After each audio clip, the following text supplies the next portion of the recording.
Bismillahirrahmanirrahim. Assalamualaikum warahmatullahi wabarakatuh.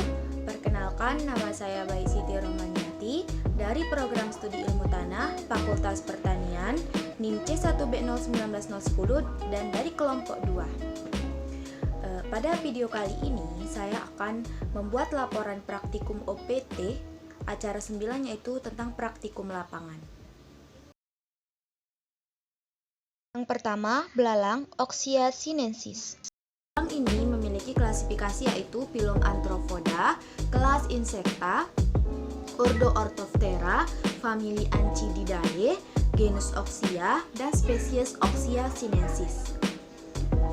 Ciri-ciri dari belalang ini yaitu memiliki 2 pasang antena khusus pada tubuhnya yang berukuran lebih pendek dari tubuh belalang dan juga memiliki ovipositor pendek, memiliki femus yang kuat dan panjang yang digunakan untuk melompat. Belalang ini memiliki 6 pasang kaki yang digunakan untuk melompat dan kaki depan untuk berjalan. Belalang menimbulkan gejala atau menyerang tanaman dengan cara menggigit dan mengunyah bagian daun tanaman sehingga daun tanaman itu akan menjadi berlubang dan pinggirnya akan bergerigi seperti pada gambar ini. Tanaman inang dari belalang ini selain padi dan jagung yaitu kopi, jati, kapas, kakao, dan lain-lain. Cara pengendalian dari hama belalang ini dapat dilakukan dengan 3 cara, yaitu yang pertama secara fisik atau mekanik dengan menggunakan jaring, kayu, ranting, dan langsung mengambil belalang tersebut dari tanaman. Yang kedua dengan cara biologi, yaitu dengan memanfaatkan musuh alaminya seperti burung. Selain itu, dengan cara pengendalian kimiawi dengan menggunakan pestisida. Yang kedua, walang sangit Leptochorisa acuta. Bahan yang kedua yaitu walang sangit atau disebut dengan Leptochorisa acuta. Memiliki klasifikasi Phylum Arthropoda, kelas Insecta, ordo Hemiptera, famili Alinidae, genus Leptochorisa, dan spesies Leptochorisa acuta. Memiliki ciri-ciri yaitu bentuknya memanjang, berukuran sekitar 2 cm, berwarna coklat keabuan, memiliki belalai, dan memiliki 6 kaki. Walang sangit menyerang tanaman dengan cara menusuk dan menghisap bagian buah tanaman padi sehingga bulir tanaman padi itu menjadi kosong dan hampa. Tanaman inang dari walang sangit ini yaitu jagung, padi, kapas, kacang, dan kedelai. Gejala yang ditimbulkan oleh walang sangit ini adalah bulir padi akan menjadi hampa dan kosong sehingga kemudian akan berwarna kecoklatan dan bijinya akan menjadi mengecil. Cara pengendalian dari hama walang sangit ini yaitu yang pertama secara fisik atau mekanik dengan cara mengambil langsung bagian tanaman yang sudah terserang atau terinfeksi oleh hama ini. Yang kedua dengan cara biologi dengan memanfaatkan musuh alaminya seperti semut. Yang ketiga yaitu dengan cara kimia dengan menggunakan pestisida atau bahan-bahan kimia yang lain. Yang kedua, kelompok patogen. Yang pertama Fusarium sp dan yang kedua Rhizopus sp. Selanjutnya, kelompok patogen. Kelompok dari patogen yang saya gunakan yaitu yang pertama Fusarium sp yang memiliki klasifikasi dari kingdom fungi, divisi Amastigomycota, kelas Deuteromycetes, ordo Monilialales, famili Tuberculaceae, genus Fusarium, dan spesies Fusarium sp. Memiliki ciri-ciri yaitu berbentuk ovoid atau berbentuk telur dengan satu ujungnya menyempit dan makrokonidianya seperti sabit atau kanu. Fusarium sp ini menyerang tanaman dengan cara menginfeksi bagian tanaman sehingga tanaman akan menjadi layu bahkan sampai tanaman itu membusuk. Tanaman inang dari Fusarium sp ini adalah jagung, bawang, terung, padi, tomat, dan lain-lain. Cara pengendalian dari patogen ini yaitu yang pertama dengan cara mekanis dengan penggunaan mulsa plastik pada saat musim hujan dan mencabut atau membakar tanaman yang sudah terinfeksi oleh patogen ini. Yang kedua dengan cara biologis dengan menggunakan atau memanfaatkan trichoderma. Setelah itu dengan cara kimiawi dengan memberikan fungisida pada tanaman yang sudah terserang.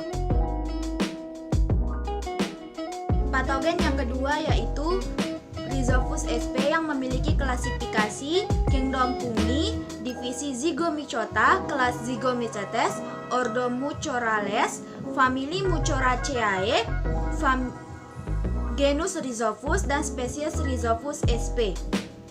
Ciri-cirinya yaitu mempunyai stolon dan rhizoid yang warnanya gelap, hipa non-septab. Patogen ini menyerang tanaman dengan cara menginfeksi langsung bagian buah tanaman sehingga buah tanaman tersebut akan menjadi layu atau akan menjadi busuk dan lunak.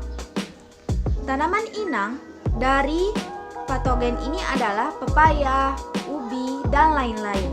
Cara pengendalian dari patogen ini adalah yang pertama dengan cara mekanis dengan membersihkan lahan, mengambil buah yang sudah terserang, dan dengan cara kimiawi yaitu dengan menggunakan fungisida.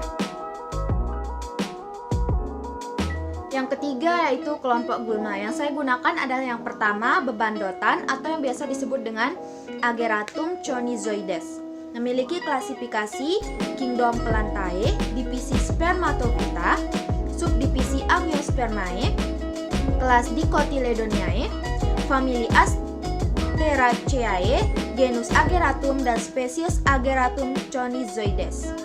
Ciri dari gulma ini adalah berdaun sempit, daunnya bertangkai dan berbentuk bulat, batangnya bulat dan memiliki rambut-rambut halus.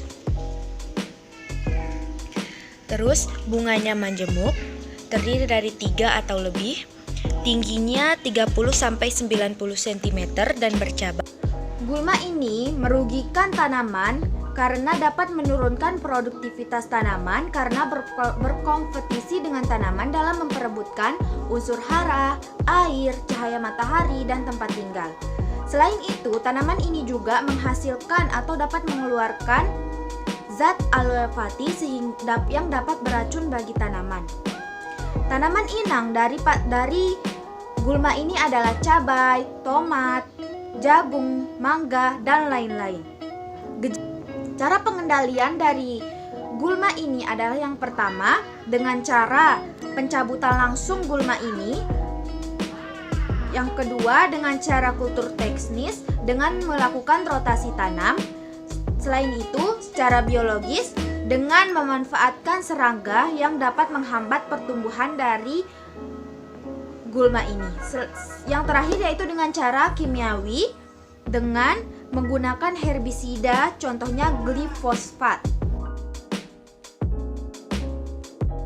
Yang kedua yaitu patikan kebo atau biasa disebut dengan Euphorbia hirta. Memiliki klasifikasi yaitu Kingdom Plantae, divisi Magnoliophyta, kelas Magnoliopsida, ordo Euphorbiales, famili Euphorbiaceae, genus Euphorbia dan spesies Euphorbia hirta. Ciri dari gulma ini adalah berdaun sempit, berakar tumbang, ditumbuhi bulu-bulu halus pada batangnya. Kemudian, susunan daunnya saling berhadapan.